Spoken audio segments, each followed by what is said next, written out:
Okay. Today's presentation is from Bill McBride. Bill McBride is the Principal and Managing Director of FoodLink Management Services and has more than 30 years of experience in food safety and quality assurance in the global food industry. Bill has worked with a number of premier organisations in the food and beverage industries within Australia and internationally as a consultant, trainer, auditor and certification manager. Take it away, Bill. Okay, thank you. Thank you, Jane, for the introduction, and thank you to Exemplar for the opportunity to present at the Food Safety Expo. I'm just going to try and advance these slides. Of something very slow on the recording here. Doesn't seem to want to advance. Okay, here we go. This is really what Jane has just said, except you'll notice here that there's 40 years experience in food and beverage manufacturing, actually probably slightly more than that, rather than just 30 years as Jane indicated.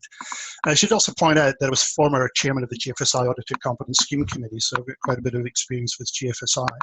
And I'm also still currently the Asia Pacific representative for the SQF program. So wherever you are in the world, I'm actually based in Sydney, Australia, where it's still about 30 degrees C and warm, heading towards the end of our summer season. As you get to 40 years experience in the industry, sometimes it's worthwhile looking back and saying, what have we done? What have we achieved in the food safety industry? And are we there yet? Have we actually achieved what we wanted to achieve? Did the goalposts keep on changing? Do things keep on moving? And that's what I want to try and explore some of today as we go through this, to look at where we've been, where we are now, and what's coming up, what the challenges are in the future. These are the definitions of food safety and food safety system that are in GFSI. I'm just using GFSI as the basis for some of this information. Food safety, a concept that food will not cause harm to the consumer when it is prepared and or eaten according to its intended use. Whereas the definition of food safety system, and this is from the current versions of GFSI, a series of defined rules, policies and procedures which are intended to ensure the safe supply of food and protect public health. Now, sometimes I think we sometimes get confused between the consumer and public health because the two are not necessarily exactly the same. The outcomes of food safety are intended to be to reduce the incidence of foodborne illness, to also reduce food recalls and warehouse withdrawals. So there is a financial impact of it as well. To improve consumer trust, to improve public health, and again, consumers, public health, and also to ensure the supply of safe food. These are currently the GFSI benchmarked schemes: BRC, Canada GAP, Global Agricultural Alliance, FSSC 22000, IFS, International Featured Standards, Global GAP, Primus GFS, and the SQF program and GRMS. But as we look at that, it's sometimes worthwhile just to sort of sit back and look at the big picture and say, sorry, we need a cough button on here, is, again, it's so slow to move for me. There we are. Look at where we were, where we were in the how we got to this point through the 80s, 90s, and the 2000s. Where we are now, whether we've achieved what we want to, what we intended to achieve, and also where we will be in the future, what the future challenges are for what has become the food safety industry. So first of all, let's take a look back at the 90s. Go back to the 90s, and in fact into the early 80s, which is, I guess, where I sort of started in the food safety industry, and a lot of this is based on my experiences. And you will notice, by the way, my email addresses were in the second slide. If anyone wants to agree, disagree, or contact me on LinkedIn, please feel free to do so. In the 1980s, I was working in the food industry for an American company based in Australia, their operations in Australia. And in the 80s, they were a very strong, well-established American company. very strong in hygiene, in sanitation, in quality control. And some of the more advanced food companies were talking about TQN. It was the era of Deming and the quality gurus. So a lot of the emphasis was on total quality management, total quality control, advancing the concept of quality control into quality assurance and quality management. And that was really where it was starting. It was starting in other industries, and to some extent it was starting in the food industry as well. 1987, the ISO 9000, by the way, don't pick me up on the dates. The dates are approximate because the development of ISO 9000 series was, well, before 1987, but was actually launched in 1987. Excuse me. And again applied to all industry sectors, including the food industry. But it became the sort of benchmark. It became the establishment of a standard for quality assurance, quality management, where we had been talking generalities, we'd been talking culture, if you like, back in the early 80s. 1987, the ISO 9000 series of standards gave a benchmark for where the industries, plural, were going, established in the motor vehicle industry, in the metal industries, the medical devices industries, etc., etc. Then the start of the food industry-based certification standards. SQF was launched in 1995, and I'll talk a little bit about SQF because it started here in Australia. And because it was one of the first. It was around about the same time, and it really followed on ISO 9000. But it was one of the first of the what are currently the GFSI benchmark standards to be established. Then Codex, and again, Codex HACCP was being developed prior to 1997, but it was actually launched in 1997 and codified, excuse the pun, but certainly codified what was a variable guideline prior to that. Europe GAP, which became Global GAP, was also established or launched in 1997 for primary industry, and also BRC, the British Retail Consortium standard, which is now the BRC fleet of standards, but was then British Retail Consortium, was established in 1998, again as a way of formalizing the standards that had been established in general for industry and coming up with food-specific versions. In other words, combining the management system standards with the requirements for food safety. And it seemed to me that we sort of went from a quality management standpoint gradually through the 80s and into the 90s. We became much more food safety management conscious. The SQF, BRC, and Global GAP were a way of trying to consolidate some of the existing private and second party standards that were cropping up in the industry in the 80s and the 90s. SQF, how did SQF start? Well, basically, like all good things, it started with two men in a pub over a beer. Not quite literally, but the two originators of SQF, of the Safe Quality Food Standard, were Paul Ryan, who was then with the AgWest Trade and Development, and I'll talk a little bit about that, and the late Ross Peters, who was then with an organization in Sydney called Food Operations. And between the two of them, they developed, and Paul went on to commercialize the SQF program. It was originally a project by the Department of Agriculture in Western Australia. In other words, a local state government department to develop quality management systems for local farmers, because ISO 9000 was the only management system that was around, and it was seen to be too big, too heavy, too complicated for local farmers. So the local agriculture department decided to develop the SQF, the Safe Quality Food Program.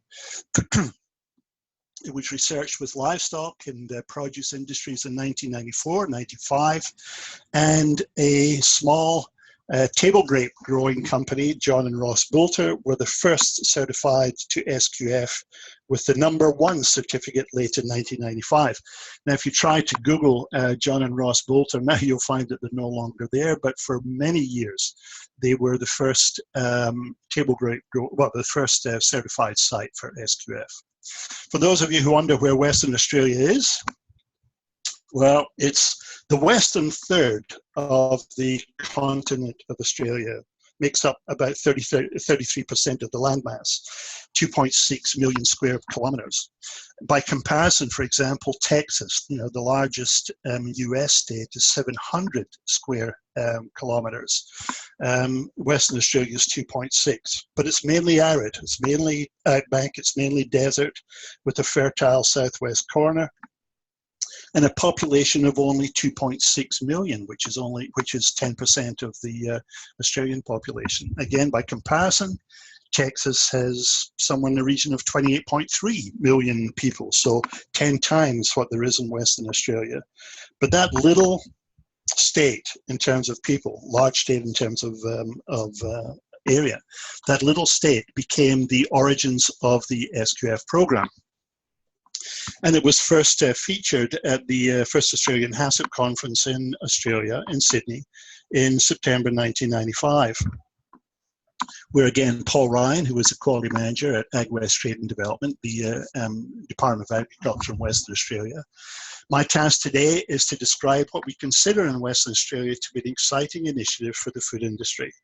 I'm talking about the SQF 2000, as it was indicated in those days, quality code. It's not a replacement for ISO 9000. It is, however, an alternative. Excuse me. The SQF 2000 quality code has application Australia-wide and internationally. Those quotes are actually taken from the script. It was a script that Paul used for that first conference, and Paul was perhaps underestimating the extent to which the SQF code applied, not only Australia-wide but internationally, because it very quickly outgrew Western Australia.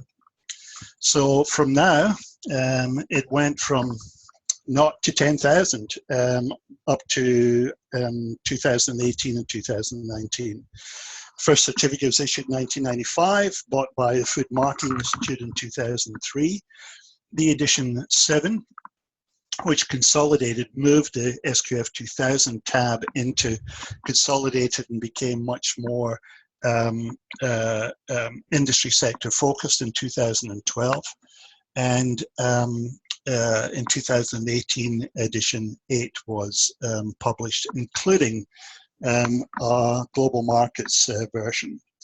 I should also just skated over it. It moved from AgWest Trade and Development to the Food Marketing Institute in the United States in 2003. So that these days it's now very largely a US-based program. 70%, just under 70% of all certified sites are in the US. Australia, although Australia hasn't lost any in terms of certified sites, is only 15%, Canada 8%, Mexico 3%, and Japan, by very much the largest of the Asian countries, has 4% of just under 10,000 certificates. Now that's the history of SQF, but can also be seen very similarly as the history of Global Gap and BRC and IFS and some of the other GFSI benchmark schemes. Excuse me for a second. Just need to put the cough button on there for a second. Oh, not moving again. Why aren't we moving? Every so often the screen freezes and it does not want to move on. There we go. Also in the 80s and the early 90s, we saw the uptake of HACCP as a standard, and a standard very much in inverted commas. Codex Alimentarius Commission never intended the Codex HACCP guidelines to be a standard. it was always a guideline. It was always intended as the 7 principles, the 12 steps, by which people, sites could implement a food safety management system. But the 7 principles, 12 steps became a standard. So many customers, organizations, certification bodies adopted Codex HACCP, in fact regulators as well, adopted Codex HACCP as the standard and converted it into a standard, including some of the GMP requirements also from Codex as second party and sometimes third party standards for industry. Some of the trigger factors, I mean, very often you get asked why the 90s were the sort of the watershed in terms of applying a greater focus on food safety. And there were a number of trigger factors in different parts of the world, particularly the Western world. These are just some of them. The UK Food Safety Act in 1990 included a defense for a person charged to prove that he or she took all reasonable precautions and exercised all due diligence to avoid the commission of the offence by himself or a person under his control. It became known as the due diligence defence, and therefore put a lot of onus by retailers and the end of the supply chain back through the supply chain, so that retailers and some of the major corporations use the due diligence defense to push the responsibility for food safety back on their suppliers. I'm not saying that in a negative way, it was just a fact of life. So that they introduced second-party schemes, second-party certification systems, and eventually moved to consolidated systems like BRC, SQF, IFS to move that forward. We also had a number of food safety outbreaks. In the US, the 1993 Jack in the Box E. coli outbreak became a watershed moment in the United States where things started to move forward. And that emphasis on food safety back through the supply chain gained added momentum. In Australia, our watershed moment, or one of the watershed moments, and also in the US, same thing applied. Jack in the Box was just one of them. 1995 Garibaldi Metwurst outbreak in the United States, to which, as a result of which, many people are still suffering to this day. And there was a number of deaths as well. But that became a watershed moment in Australia. And in the UK, and in Europe, and it became worldwide, mad cow disease, and again, a number of other food safety outbreaks, which affected the bottom line of some major corporations, as well as obviously the customers and the victims of some of these outbreaks, were trigger factors in promoting the need for greater management of food safety and ultimately certification of food safety management systems. And so then in 2000, we saw the birth of the Global Food Safety Initiative. Started off by the CIAS, which was a global retailer trade organization based in Paris in 2000, in May of 2000. And as a result of that, a number of retailers, and particularly retailers, it was retailer driven in those days, gradually became, as it moved to the Consumer Goods Forum, became a manufacturing and retailer based. But initially it was the retailers pushing it, and there was a number of conferences, this was just one of them, in Lisbon in March 2001, which started moving this forward. And became the major platform for practitioners of food safety globally to get together and promote food safety management systems and innovations in food safety management systems, as they have done for the last 19 years. So in the noughties and beyond, once we got to 2000, we saw GFSI formed in the year 2000. ISO 22000, which was the food safety management equivalent, which is the food safety management equivalent of ISO 9000, was finally launched in 2005. Now, arguably, if ISO 22000 had been around 10 years earlier, there may not have been a need for SQF and BRC and IFS, etc. But it wasn't, which is why those schemes, those CPOs, became established and became necessary in improving the safety of the food supply chain. As a result of ISO 22000 being launched in 2005, FSSC 22000 became a reality in 2009. And again, those dates are, there was a lot of development work going into those. These are launch dates for each of those standards. And FSSC has seen incredible growth because it is so based on ISO 22000, has seen incredible growth, particularly in the large manufacturing sector globally since 2009. GFSI actually formalized their guidance, their benchmarking requirements into a guidance document in 2011. Actually came out in 2006 edition, actually came out in 2012. Prior to that, benchmarking was a little bit light, but the version 6 really established the standard for technical requirements and the management system requirements of schemes in version 6. And that was then replaced by version 7 in 2017, and we're now up to version 7.2, which is just a variant on version 7. So the logo, the push, the objective of SQF has always been from the start, one certified, accepted everywhere. Now, that doesn't necessarily just apply today, but gradually we've seen the growth of GFSI from European-based, which is where it started, again, started with the European and British retailers, to the US, to including and incorporating the larger manufacturers. And now it's well established in Asia, in South America as well, and in most parts of the world. Still not necessarily once certified, accepted everywhere, but certainly moving in that direction. And also the requirement for safe food for consumers everywhere. And again, one of perhaps the gaps in the GFSI requirements is that it's very much consumer based.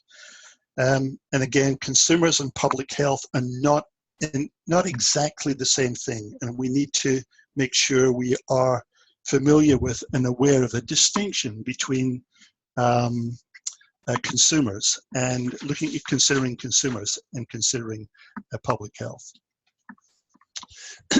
We've also, as a result of that, seen the establishment and the changes in certification. Certification by which accredited certification body based on an audit provide written assurance that food safety requirements and management systems and their implementation conform to the requirements of the standard. Again, that's the GFSI definition. So over that period of time, 90s through to the noughties through to current day, we've seen the change from second party, where a retailer or manufacturer would go out and audit their supplier.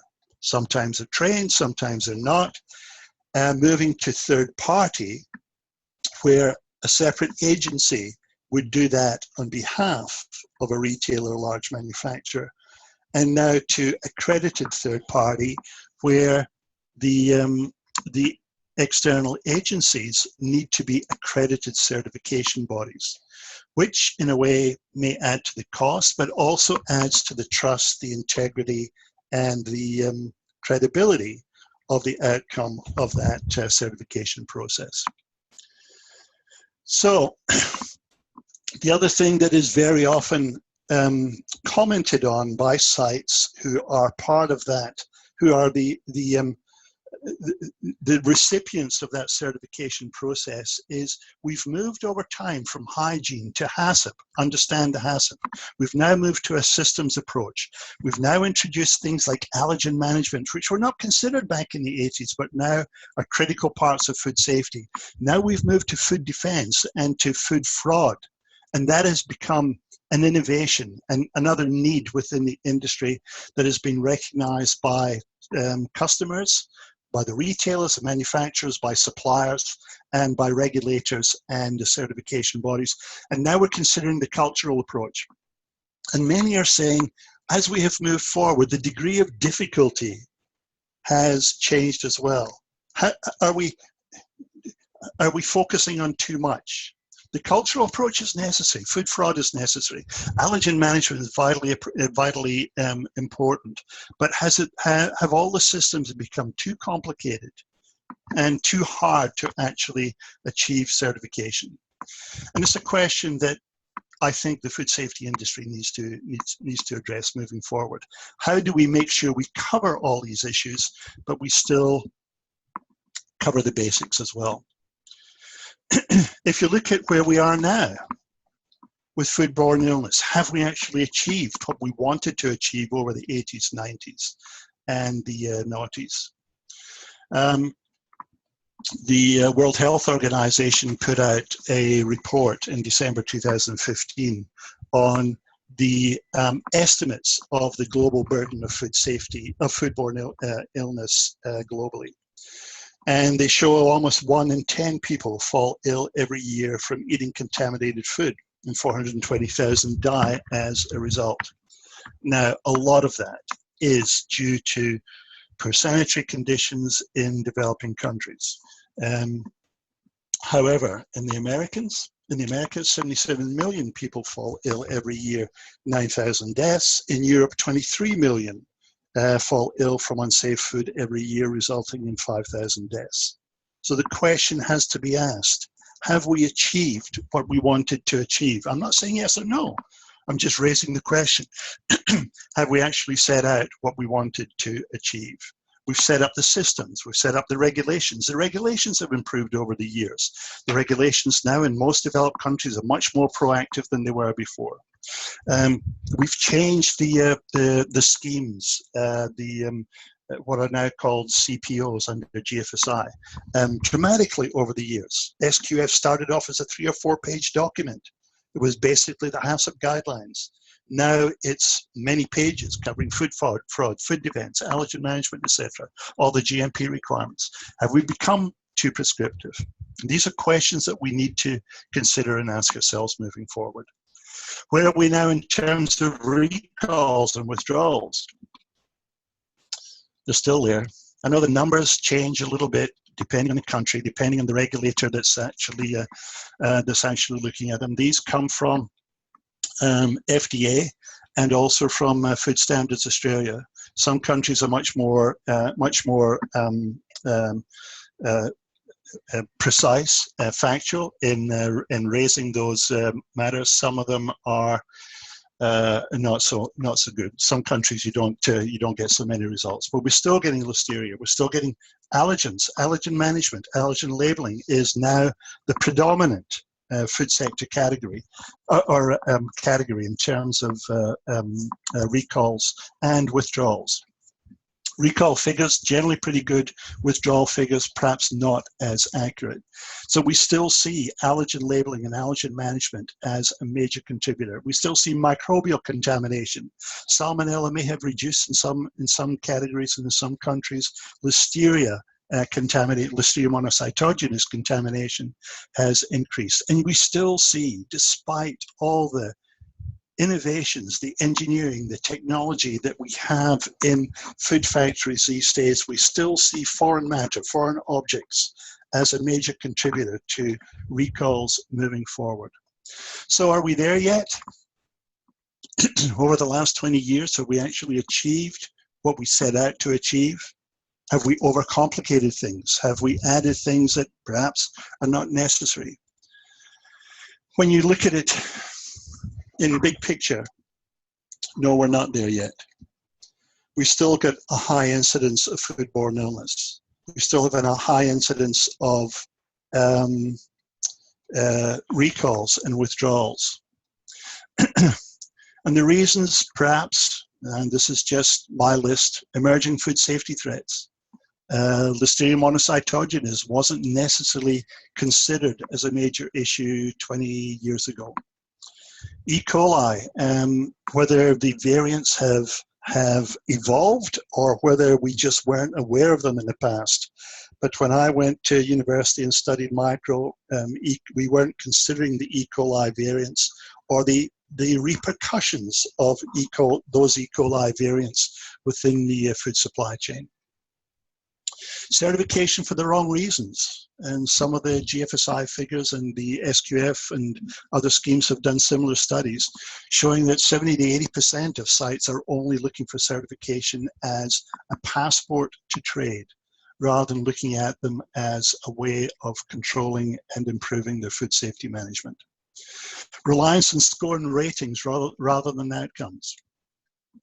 From my point of view, it doesn't really matter if a site has 10 major non-conformances in their first audit, as long as they're fixed up, as long as they improved, as long as the corrective action is in place so they don't recur, and they improve and they move forward. Whereas right now, under many of the schemes, those sites would be fails. The whole purpose of accredited certification is that we identify problems, we fix problems, we ensure that they don't recur, and we move forward. But there's so much dependence by some of the retailers and major manufacturers on scores and ratings rather than outcomes and improvement. Stick rather than carrot approach. We tend to not just manufacturers, but primary producers as well. We tend to hit them over the head. They either pass or fail. They're either good enough or they're not good enough, rather than the carrot approach of offering them incentives, making sure that they are adopting a culture of food safety, culture within the facility that promotes and encourages food safety and recognizes food safety as an investment in the future, rather than just a cost that has to be borne. Poor audit processes in many cases, and this has not been critical of anyone, but within some of the GFSI and the non-GFSI processes, there are poor audit processes. We hear about them, we blame the auditor, not necessarily the auditor, sometimes it is, but very often it isn't. Sometimes it's the audit process that needs to be improved. Misalignment between standards and regulations. All the GFSI benchmark schemes require compliance with the regulations in the country of origin and the country of destination if it's known. But there still seems to be a misalignment or a misunderstanding of regulations that apply in certain jurisdictions, and a misalignment between the requirements of the standards and the requirements of regulations. Gaps in the supply chain, parts of the supply chain that are not necessarily covered off, that are not necessarily considered or looked at. Storage and distribution is fairly obvious. In some cases, primary production, transport are not considered as part of the whole certification process, whereas it's the supply chain that is important, not necessarily just what happens within a particular site. And abdication of responsibility to standard owners. Sites just saying, well, it's up to SQF or BRC or IFS or Global Gap or whoever, whichever standard, or ISO 22000. And we're only doing that because they say we have to. The responsibility for food safety rests within the producer or the manufacturer, not the standard owner. And if there is any disagreement, there is any disparity between the requirements of a standard and the food safety outcomes within a facility, then the site has to take responsibility. So there's a number of reasons and there's a number of issues which we need to address moving forward. Also constantly changing food safety management system requirements. We haven't necessarily got HACCP right in a lot of facilities, and yet we're now looking at food fraud vulnerability assessments, food defense plans, etc., which are all, yes, important, but how you integrate them so that sites, particularly small to medium-sized businesses, have the resources and the capacity to be able to move these things forward. So that's where we were and where we are now. Just to look at this a little bit further, where will we be in the future? Just crystal balling a little bit. What are the issues coming forward? Some of them we know about, some of them we're not so sure about. Food safety systems, identification and control of microbiological, chemical, and physical food safety hazards. That's what we identify as food safety systems. the identification and control of microchemical and physical, standard HACCP methodology to ensure the safe supply of food and protect public health. So we've set up food safety, this focus on food safety, but we tend to have built a wall around it. We're only looking at microbiological, chemical, and physical food safety hazards. The challenges moving forward are how we integrate that into the other needs of the food supply globally. So looking at some of the future food safety challenges, we know what some of them are, but we're not necessarily working to integrate them into the food safety landscape. Population growth, 9.7 billion by 2050. Climate change, whether you're a believer or not in the reasons for climate change is a reality. Food waste not only in developing countries, but in developed countries. Microplastics and the plastics issue, and we'll talk a little bit about that. Poverty and hunger, and yet the corollary of that, obesity in developing countries and emerging pathogens. These are just some of the challenges we need to identify within the food safety landscape if we're moving forward. Just looking at world population growth, if you look at the world in 1950, which was round about the date I was born, maybe it was a little bit earlier, but 1950 is the closest decade. It was 2.5 billion in 1950. So that's only really 2 generations ago. It was 2.5 billion. In 2018, 7.6 billion, almost 3 times the level. In 2050, it's going to be 9.8, 10 billion. In other words, the world is going to look very, very small in 2050, which puts incredible pressure on resources.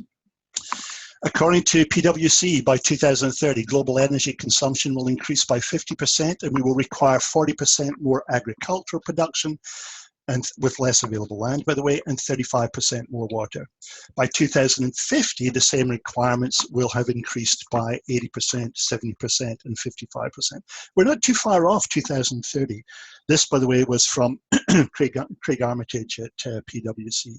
We're putting incredible pressure on our resources with less available arable land, more urban development, but a requirement for 40% more agricultural production, 30% more water, and 50% more energy. Climate change is likely to diminish continued progress in global food security. We're seeing this now. We're seeing season change, production of certain commodities changing from one region to another, continual disruptions due to weather events, whether it's on the sea or on the land, leading to local availability limitations and price increases, interrupted transport conduits, and diminished food safety, among other causes. Climate change, runoff water contamination, pest contamination, increased challenges of food fraud, again, from Craig Armitage at PwC. And just recently, with the California bushfires, and we're almost accepting these bushfires, wildfires, as a fact of life. Tornadoes, tsunamis as a fact of life. A quote that I saw on television recently: "Extreme is the new normal for California wildfires. It is now a new unprecedented every year." So climate change, for whatever reason, and let's not go back and look at the reason, let's look at what we need to do about it. With population growth, climate change, we need to identify those within the food safety landscape. Food waste, roughly 1/3 of the food produced in the world for human consumption every year, approximately 1.3 billion tons, gets lost or wasted. We know that, but what are we doing about it?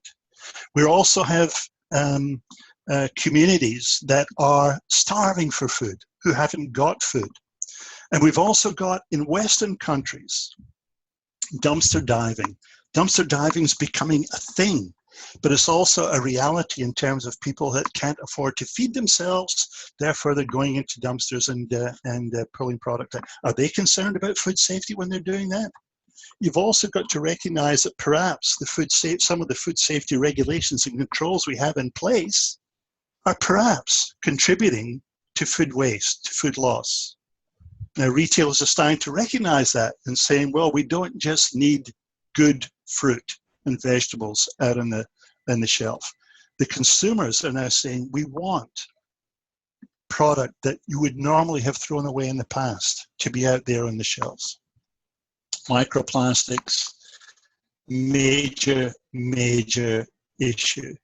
Not just an environmental issue. Of course it's an environmental issue. It's a major environmental issue, but it's also a food safety issue.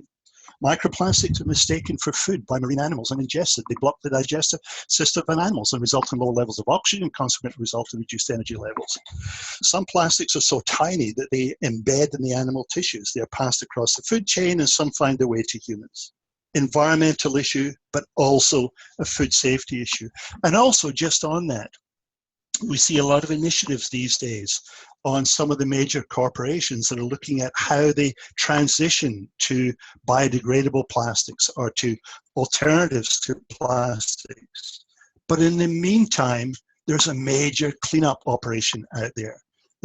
Meanwhile, some of these corporations are still churning out plastics at a fast rate of knots that are not being recovered, that are not being resolved, and are now contaminating a lot of the Southeast Asia, for example, and the Pacific region is just a major dumping pot for plastics.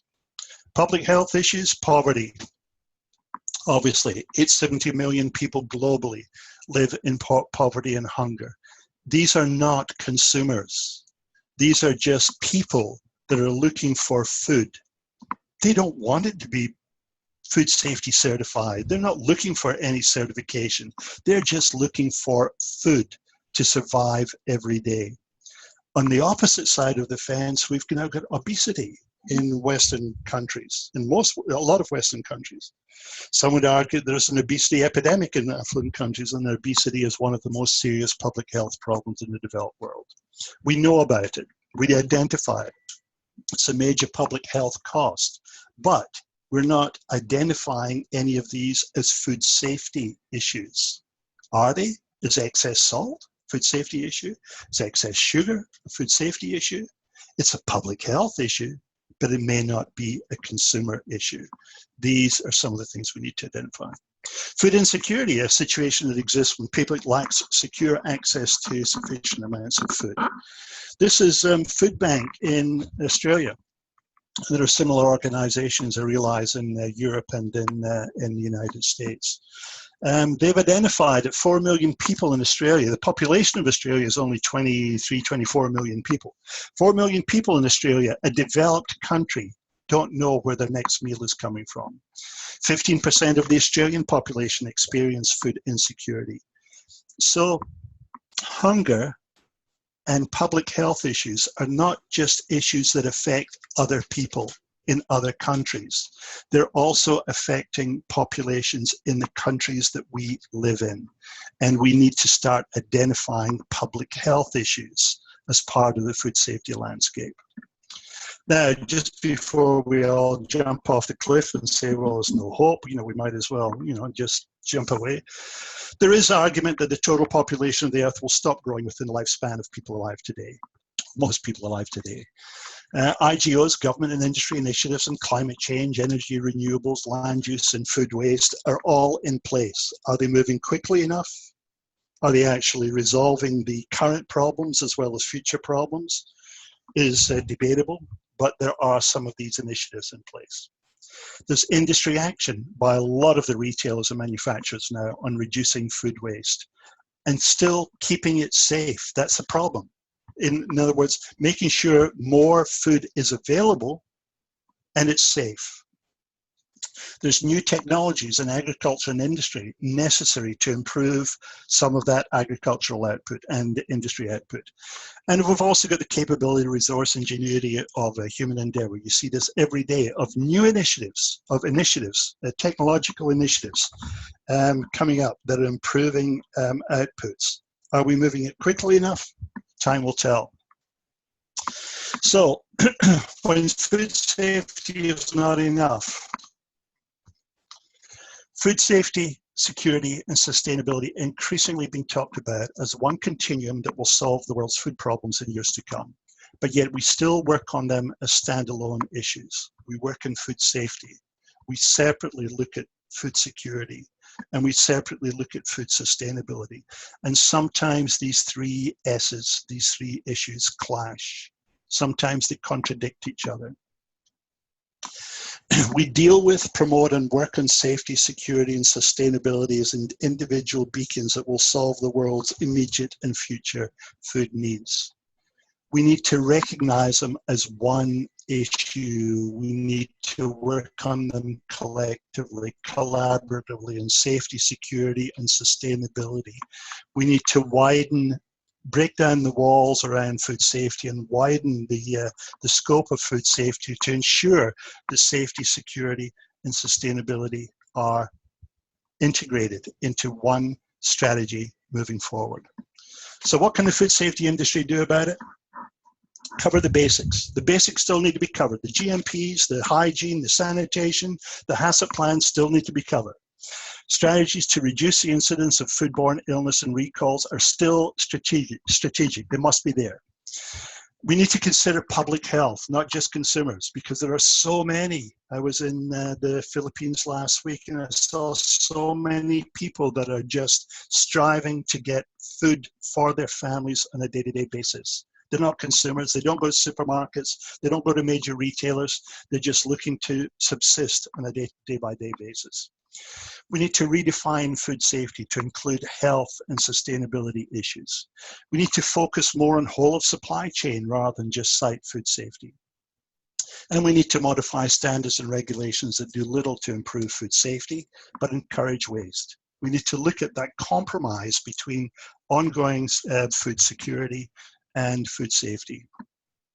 And we need to re-engineer the audit process so it is outcomes-based and effective. And we need to look at the focus on food sustainability rather than just food safety. Earlier in this talk, I talked about the definitions, the GFSI definitions of food safety system and food safety, and that comparison between looking at public health and consumers. We need to consider public health, not just consumers. The food safety industry regulators are more concerned with public health. The private standards are more focused on consumers. They are not necessarily one and the same thing. We need to widen the food safety landscape so it includes public health, not just consumers. So thank you for listening. If you do have any questions or issues, you can contact me on LinkedIn. I'm on LinkedIn, or on this email address, and I'll try and get back to you. And thank you for the opportunity. Again, Exemplar for including me in the Food Safety Expo. Thank you, Bill. That concludes today's presentation.